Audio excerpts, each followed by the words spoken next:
Welcome, Sarsha and everybody around the world.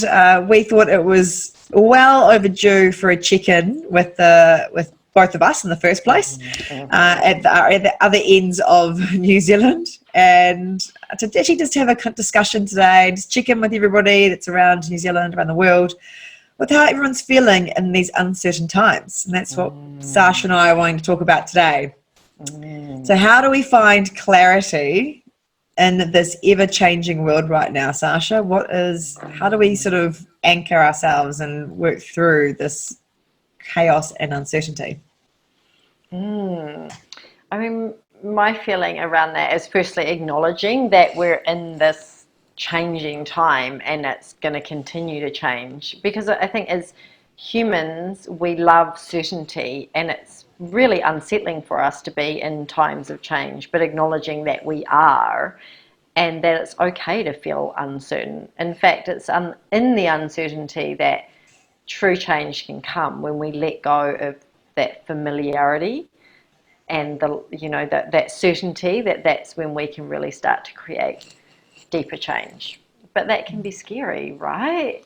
Yeah, I have made quite a lot of changes in a very short time frame, possibly accelerated by what's happening, but I think it was the catalyst to step into what I've actually been wanting to do for a long time, and to actually reevaluate what is important in my life and my values, what I want from children around, and how we're going to move forward in the way that I work and the way that I live. And I'm seeing this, and maybe that's the way that how I shift and view most things that are challenging, as I see it as a positive in some ways, or that there will be some positives out of it. It's not always easy, but if I can reframe it that way, my body will feel different because of it. I will look at things in a way that actually help me to change the hormones in my body, instead of it being all about just stress. It's actually opportunity.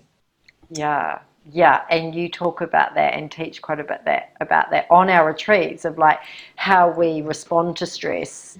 You know, like literally how we think about it, what our response is to it impacts on how it is in our body and how much it impacts on our body. So as you said, like that beautiful point of, if I know that there might be challenge, but it's actually there's going to be growth and goodness as well, then that is a whole different chemicals that get released inside my body, and then I respond to it very differently. Something that actually my little boy was talking about from his day yesterday at school, and I love it's been very on trend, the idea of growth mindsets and versus fixed mindsets, and resilience and all these kind of topics around it. But when you layer it back, a lot of it is around it's around your belief systems and psychology on stuff, and you can shift them a lot. You can change the way that you view the world, you view yourself. And he was explaining to me, I was like, so what do you mean by this, Bax? Even though I knew about it, I was like, what do you mean by this growth mindset? And he goes, well, see, when we got to writing yesterday, and I hate writing, I went, I'm going to see this as an opportunity and I'm going to give it my all. And he said, for the next 2 days, Mum, my writing was the best it's ever been. I was like, nice. You know, it was a big moment of just that changing of perspective. And when we're so hardwired in a certain way by ourselves, you know, we cause that hardwiring in many ways. It becomes more and more wired almost the older we get, right? Like kids are so malleable with their wiring, and they're very easy, and that's why you can see in their bodies, generally children are flexible in their bodies, in their mind, the way that they respond to life, and they have that resilience and that adaptability, whereas as adults we get so wired and so fixed in our mind and in our body. So it's, we do have to, it's almost like to change those mindsets, we do have to work a little bit harder. We do have to take a little bit more space and time to be able to take the time to change those hardwired patterns that we have. So what are you seeing around you at the moment? I'm seeing, it was interesting when you said this things that I've been wanting to do for quite some time. That's something that I'm really noticing with people, is that there's this those things that they've been wanting to do for a long time are coming to the surface. And some people are like you, that are more adaptive are like just going and doing it.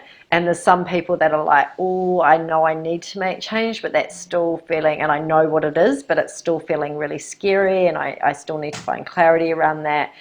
And then there's some people that I'm noticing are like, I know I want things to be different, but I actually don't even know what that is at the moment. So I'm seeing a spectrum of that, of all of that around me.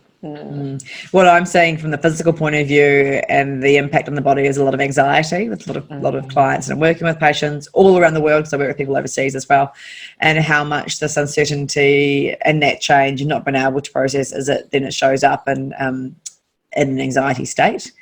And a lot of that fear behind it, and that links in with breathing patterns as well. So our fear and anxiety, upper chest breathing, and then it's like, oh my God, am I being stuck in that pattern? So it's the things that we can do to unwind that, which will then help us to shift out of that and then be able to move forward. But often when we're in that anxiety mode and stress mode and overwhelm, which is so much what we deal with women, is that then you can actually see the clarity and get that sort of listen to the gut, listen to the body, instead of kind of this kind of being pulled in and not being able to move outside of what might be where you could be. And not necessarily moving forward, but just being present as well for it. And as we get so caught up with what's happening around the world, the social media, the media itself, which can do a terrible job at explaining and sharing information, and actually fuel much of the emotional well-being that's happening around the world. Yeah, it's a challenging thing, right, to stay informed, but not to be in that. Because when we witness something, like when we turn on the media and read it, it actually impacts on our body, and being able to recognize that and to be able to de-stress yourself or detangle from that, is challenging. So I'm really mindful of how much information I'm taking in around news and media, because I know how to rebalance myself, but it takes time to do that. So I'm very mindful. So what are you doing at the moment to rebalance? What am I doing to rebalance? My mindfulness meditation practice. Community is something that, and being around people, like I love that, and I'm taking time to do that. We were so disconnected, right, like physically from people, and I'm noticing in a couple of events that I've run, people are just hungry for that connection, and myself as well. Like there's something so healing. I mean, there is, right, like touch. There's so much research around how healing touch is. From other people and from community, and how much that soothes us, how much that brings us into balance of physically being around people. I ran an ecstatic dance event a couple of weeks ago and had 95 people there. And I think a lot of that hunger was from people wanting to be in community with like-minded people, and people that were willing to come together and try things in a different way. It was a really beautiful, beautiful event with people from all walks of life. It was really beautiful. So community is definitely something, and enjoying being back in community and in person, and it's really helping balance me, and I'm noticing it's helping balance other people. What about you?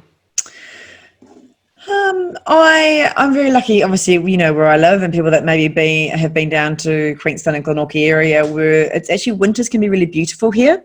They can be, and this is where we have the retreats, is in Glenorchy, and it's actually today, I'm going to be outside in a minute, but it's beautiful blue skies, and it's crisp, but it's it's this fresh air that is beyond like no other.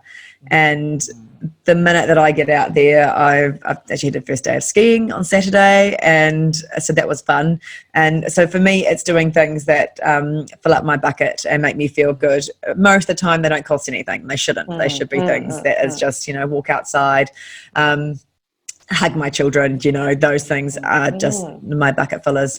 And I've been meditating, and my version of what all that it looks like: meditation, mindfulness, breath, slow down, tune in. It's really my own version of tune in, and that actually is what keeps getting me through. But if I don't keep it regular, as we both know, it's just the nervous system gets shifted, and that really impacts my well-being. And I always say to the kids, it's like, if I'm not, if I don't sleep well, then you guys pay for it. It's just, we're not all fun to be around. So I have to work harder at that. And at the moment, one of the things that I'm having to work on personally is food and diet. It's not about the diet that isn't I'm dieting. It's about the food quality that I'm having after being through quite a stressful experience in the last, well, let's say decade, actually. I could say just a year. But actually, I've gone back, it's a decade. And the body takes its toll, and so I think it's looking at where you need to nourish yourself. And so for me, food is my nourishment right now, and getting that really rebalanced so that my hormones and nervous system can keep up to the speed that I like to run at as well, and deal with the stresses that are currently going on, because change and all the things that are happening is still stressful. But I've just we've all got to find our ways to rebalance. So that's the things that help me slow down, and just being in the moment as much as possible, connecting more with people. Like you have said to me today, it's something else, I'm not always good at reaching out for help. And that can be because I think my belief system behind that is that people are too busy, or that they don't want to hear from me. And the minute I pick up the phone, it's just to have the most wonderful conversations. So I think it's more about just stepping into community and people, and that's what's so lovely and what we need. So healing and nurturing, right, to be met. And I'm running an online course at the moment, and part of the beauty and the gift that I'm finding and other women are finding on it is that the check-ins and just hearing other people's stories and vulnerabilities, and it makes us just remind. We get caught up in this pattern of people don't want to hear from me, or everybody's lives that kind of, we have these ideals that people have these kind of perfect lives going on, and really nobody does. It's so interesting, isn't it? We know that, but we still get caught up in the story that's been imprinted from media and TV shows. And actually, when we take the time to just share about our vulnerabilities and our challenges, how we just sort of, especially as women, like that 10-member friend, it's like, we're all normal, we're all going through our stuff. I'm so excited too, because I haven't gathered with a group bigger than maybe 5 people, really, like maybe 10, but like overall, and for a few days. And so I'm really, since lockdown, everything's happening. So there's some really exciting stuff that we have coming up. And I can't wait for August 8th and 9th, which is our next women's retreat. And we have some exceptional women coming in to join us in Glenorchy. And I think now more than ever, if you're in a space that you can do something like this, taking that time out to both reset, tune in, use the techniques that we share, and start putting them back into your life. But in many ways, it's just about breaking some habits and some overwhelm, and just finding calm and just that nourishment. Nurture me is kind of the concept we've always had with the retreats, but it is about looking at what you need in your life right now. And I really am looking forward to pausing with women and hanging out in our weekend retreat. What about you? Yeah, I mean, I love diving into these containers. It's like as you spoke, it's a time to pause, it's time to reset. But I think particularly during this time, it's a time to realign, or, really question into where am I going and what do I want to do? And there's nothing like a beautiful container surrounded by women, and as you say, these tools and techniques, and the food is amazing. That helps, it really impacts on our hormones. It does. As women, really helps to bring us back into balance. And then being able to, from that place of like taking the time to pause, to be in stunning nature, to be around exceptional, beautiful women, internally, externally, and we can really find this, like, where am I going? What am I doing? How do I want to be in my life differently? And that can be scary as well. Like, just, don't know what you're going to expect coming on a retreat like this. But we have people from all different stages and ages and life experiences. And you don't need to be a full-on yogi, do your Sarsha, and to do that. No, not at all. And that's what I always say. It's not about the poses. When I teach yoga, I teach in the classes as people that have never done yoga before, people that have got injuries, people that have done a lot, and we all, have the same we all move along in the container together, and it's really not about the poses. It's not, can you do the splits or can you get your leg behind your head? It's about breathing and moving together and the nourishment of that. So if people were planning on holidays and trips overseas, this is another way of actually taking the holiday in your own backyard, tap it onto a few days in Queenstown, and then come and join us in beautiful Glenorchy. And we will have our other retreats also in November, which is great. Women's retreat, men's one is in May next year. Yeah. Move that out just to give the blokes a bit more time, and then April for our longer retreat. So lots of opportunities to gather with us and pause, and you can check it all out at the gorgeous Camp Glenorchy and their events page, and we'll pop a link into the pages here as well. So if you want to see how we get through the uncertain times, then join us for a retreat and we'll help guide you. Yeah, I'm so looking forward to it. I know, bring it on.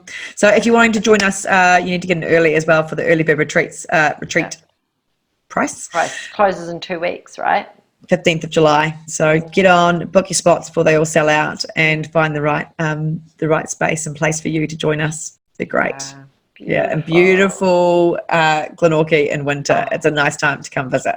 Such a beautiful time. My favourite time. It's cold, but it's sunny and clear and crisp and so beautiful. It's awesome. All right. Thanks, Sarsha. Thank you.